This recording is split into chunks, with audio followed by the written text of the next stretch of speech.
My name is Roberto Agnolini. I'm the sole owner of Bryan Scott Jewelers, and I've been here for 54 years in the same job, and I'm still here and hope to keep on going.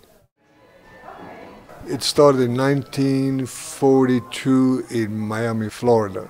Mark Bryan was the sole owner, and then he moved back because of asthmatic problems to Colorado in 1947. Opened a branch at the Broadmoor, and then eventually in 1951 moved downtown across on 105 North Tejon, and then in 1961 we bought this real estate and moved in here, which was the former Wilbur Ladies Fine Department Store.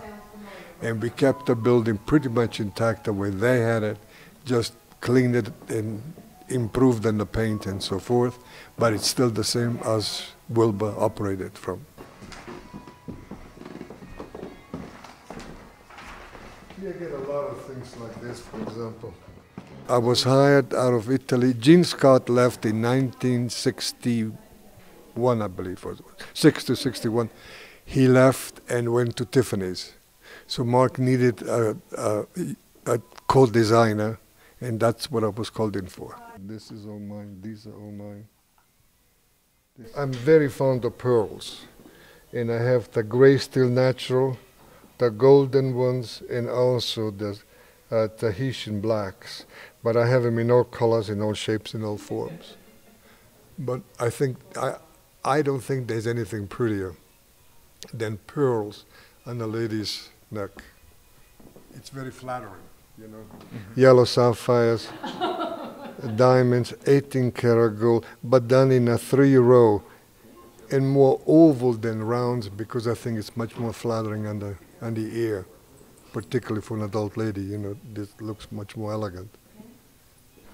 I plan to close like the 4th of January, but putting all the figures together, it's too expensive to close this size building down because it costs the same, practically, as keep it open as if it would be closed. And I can't afford to pay that as a closed building. Plus, it will take the same attention if I'm here or not, because the windows are in shambles every day when we come in. So they have to be attended to, and also the front of the building has to be immaculate